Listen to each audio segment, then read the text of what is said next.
Just like you, that Messi-sized hole in my heart hasn't yet healed, but his all-powerful number 10 shirt has now been filled. The number 10 means everything in world football. In football, it's all about scoring goals. And that's not necessarily your number 10. They're the player that everybody surrounds, that everybody looks to, and that makes your team tick. For the feminine, that player sounds like Alexia Putellas, but she wears number 11. The number 10 is actually Jenny Hermoso, who does do a bit of combination play in the midfield, then works her way up to score the goals, so she really is the focal point of their offense, and deserving of the number 10. For the men, the shirt now passes to 18-year-old Ansu Fati. A tremendous weight and a daunting task for a teenager. But is the 10 at Barcelona as daunting as it seems? Maybe a look down memory lane could help us find the answer. Let's find out. I think we should probably start at the end, and then we'll head all the way back. Lionel Messi wore the number 10 at Barcelona from the 2008-09 season up until this summer. 13 seasons in total. For all the great things about Messi, one of the ones that I keep coming back to is the durability that he has had, not only to be available each and every game, but to be able to earn and deserve that number 10 shirt, the best player on his team, and a team that was always having great success. It also was a reminder that for most of football history, players did not play this long, and the lifespan of older players was much, much shorter than Messi had. The second longest number 10 was László Kubala, who held the shirt for 9 seasons. And after that, it's Ronaldinho with just 5 seasons. No player had a stranglehold on that jersey quite like Lionel Messi. Kubala was so iconic in it, they built a Camp Nou for goodness sake. So I gave it away a bit already, but I want to turn back the clock now and look at the guys who had to replace the guy. Now, this isn't an exact science because there is no official list of who wore what when, and it was difficult to find the official squad list with jersey numbers year by year. The other thing we should go before we get started is get an understanding of how jersey numbers have changed over the years. Back in 1928, Herbert Chapman, then manager of Arsenal, put jersey numbers on his team for the very first time to take on Sheffield Wednesday. By 1939, the English FA officially recognized jersey numbers and it became commonplace. Chapman also laid the groundwork for numbers corresponding to the positions on the field in association football, and that's something that is still prevalent today. I don't want to get too into the weeds on this because most people know what I mean when I say a number 9 and a number 10. But substitutions did come about in 1965, and that complicated the system and who wore what when. And why this experiment gets so complicated is that players usually wore just numbers 1 through 11 when they were on the field, as the starters would wear 1 through 11, and anybody off the bench, regardless of their superstar status, would wind up taking a larger number. Yet, as jersey sales and marketing of individual players has become more and more pervasive in world football, and it has become world football, and I think social media has a little bit to do with this as well, players are now sticking to their jerseys and associating themselves with their numbers. Now to start our list, which we begin, for all the reasons I just laid out, in 1948-49 season. The first 3 guys on record to wear the shirt in the 1948-49 season are Florencio, Aretio, and Emilio Aldecoa. Aretio was more famous for his time at Celta de Vigo, and Emilio Aldecoa for his time at Athletic Club. But maximum brownie points for you if you had ever heard of any of those 3 names. Starting in 1959 though, the shirt belonged to László Kubala, who also wore the number 9 and the number 10, which is why Brazilian-born Evaristo also happened to wear the 10 during the 50s, as well as Lleida-born midfielder Enric Ribieiras, who also wore the shirt. But it was usually the Hungarians whenever he was on the pitch. So in 1960, when the big man stepped aside, the weight of the shirt didn't crush the next guy. In fact, it was the Spanish Luis Suárez who won the Ballon d'Or halfway through the season when he took over the number 10 full-time in the 1960-61 season. Suárez had been wearing the jersey on and off since 1957, so it wasn't a huge shock to see him in it either. Taking it from the great Spaniard then was Uruguayan Roman Villaverde in 1961. But this wasn't that much of a stretch because Villaverde had always been the next man up behind those legends for the last few seasons.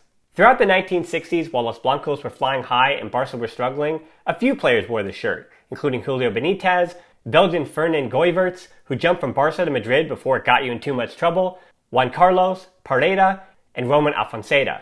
From 1964 to 1969, the jersey was regularly donned by Josep Fuste, a swashbuckling midfielder that made close to 200 official appearances for the club over a course of 12 years, and was a shining light in some of the club's darkest days. Records somehow got worse in the 1970s, but if Johan Cruyff was wearing the 9 and Johan Neeskens was wearing the 6, that means somebody else was wearing the 10. And we know that the 10 was worn by 2 pretty talented players, Hugo Sotil, a Peruvian attacking midfielder best known for his illustrious career in his native Peru, as well as his role in 2 World Cups and a Copa America win in 1975. His career at Barca would have been even better if he and Cruyff had stayed together, with Sotil departing in 1977, but he does have the distinction of being the first Latin American player to regularly wear the shirt. Sorry, Evaristo, he had it occasionally. And that paved the way for a lot of South American players to wear the number 10, and let me think if I can think of any. There's some Brazilian and Argentines we'll get to later. For the latter half of the 1970s, it was Juan Manuel Asensi, a Spanish midfielder who sat behind the duo of Sotil and Cruyff, and he also wore the shirt plenty of times between 1975 and 79. A very talented player in his own right, he was one of the top players in Spain throughout the 70s.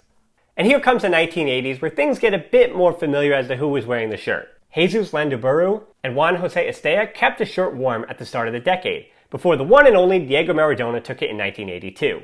It was only 2 seasons, and it was before he became the god-like figure that he did at Argentina at the World Cup or for Napoli. But he was the best player in the world, even despite all his injuries while in Catalonia. Still, the way he dazzled fans with the ball gave weight to that shirt.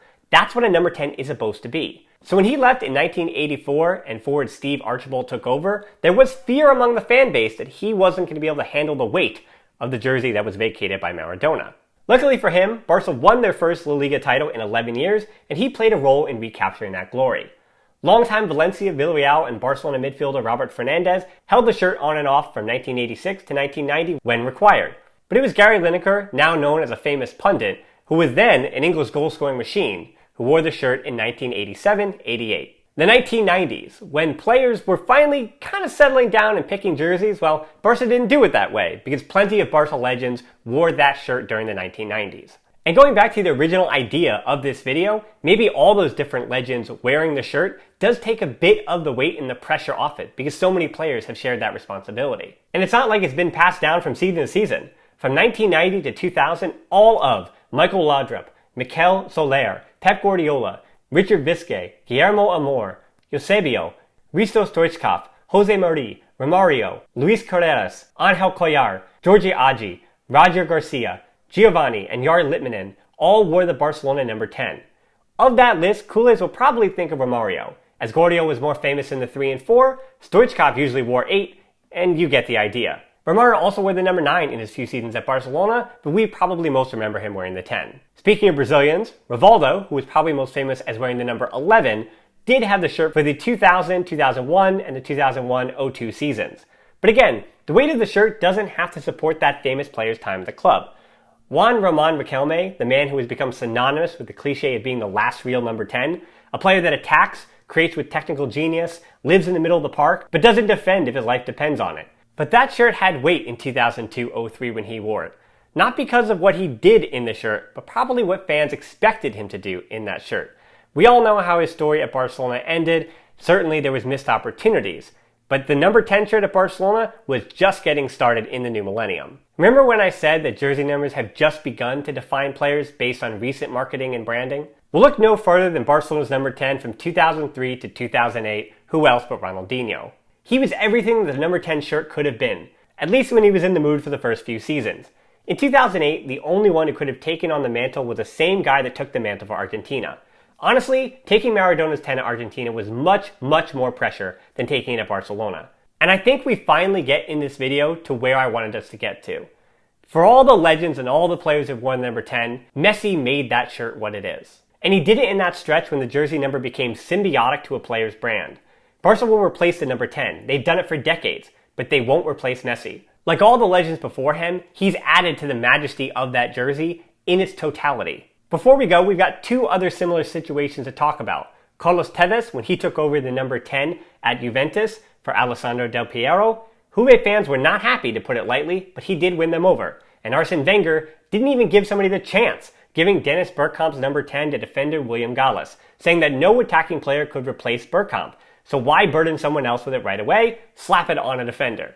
But Barcelona are being a bit more brave, because now it's the turn of Ansu Fati. And the good news is that Fati has already done more at the club than a number of the number 10s that I mentioned on this list. And I don't think the club is going to burden him with that shirt if they don't have an inkling that he's going to be healthy and he's going to be ready to wow the world again. As for me, this video was a ton of work as you expected, and I would really appreciate if you give this video a like and subscribe so it makes it all worth it for me to do it. And as always, I hope you enjoyed, and until next time, Força Barça.